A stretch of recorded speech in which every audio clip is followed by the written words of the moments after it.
What are some approaches or arguments related to apologetics that you think pastors should avoid because you've seen them be unhelpful or even harmful? Just kind of think common mistakes that hurt rather than help our gospel witness.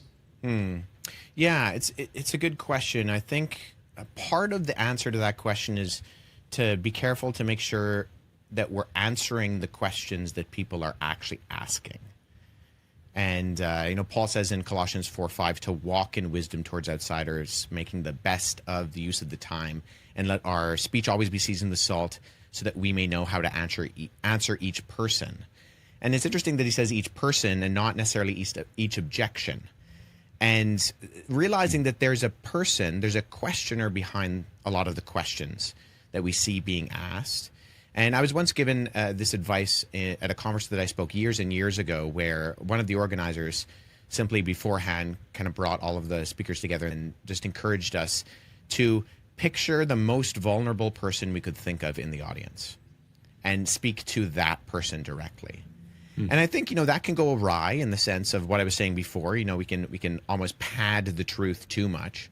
But I think there's an aspect of speaking with graciousness and clarity in understanding that there's going to be a person who might have some baggage that we need to be aware of. I get this a lot when I do events and speak on the problem of evil, and someone inevitably comes up and starts talking to me afterwards about all of the issues they have with a good God and why certain bad things happen.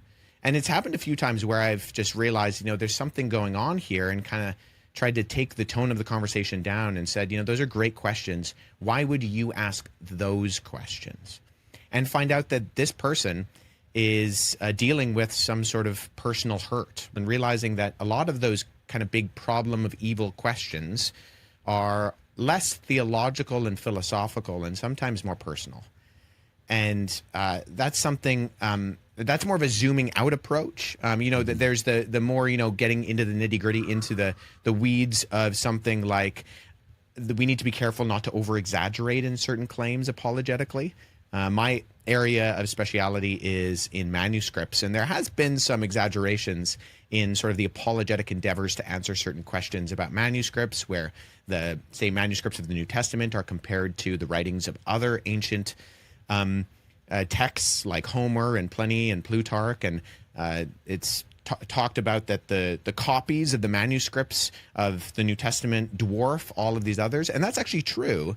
But when I started to dig into some of the catalogs of those manuscripts, what I found was that classics categorize manuscripts very differently than New Testament studies does, and that classics tends to catalog what they call functional manuscripts, where you can actually read from the document, whereas New Testament studies counts every fragment that has a discernible text that could be linked to a New Testament document as a manuscript. And so this tends to start to compare apples to orchards, in that it is true that we do have far more New Testament copies of ancient manuscripts than we do, say, for Homer. But in sort of presenting that data, sometimes it can present something where we're not really making an accurate comparison, and the ends to the means actually end up skewing the data in a way that, if you actually look into the data, is somewhat unhelpful. And so I think in our apologetic endeavors, I think trying to find the best forms of the argument and make sure that we're not over exaggerating for the purpose of getting to the conclusion, whereas the conclusion might actually be true.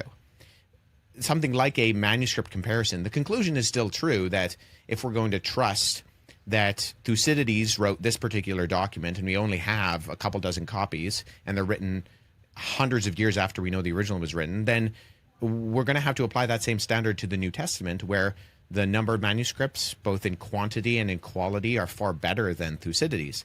So that's a true statement, but in some of the kind of presentation of the data that I've seen in some popular level apologetics endeavors, it tends to present the information in a way that, for individuals in my field, kind of cringe at how you're playing loose and fast with some of those facts. Funny anecdote about that. When you went on the Joe Rogan Experience, I was vaguely familiar with your work because you had written a few articles in the past for the Gospel Coalition.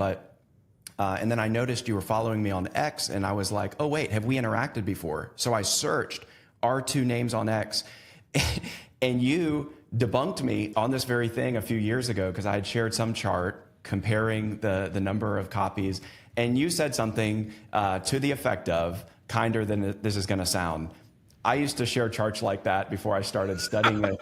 So, you know what? I consider it a claim to fame that I was debunked by Wes Huff before anyone else on the internet. Thanks for that.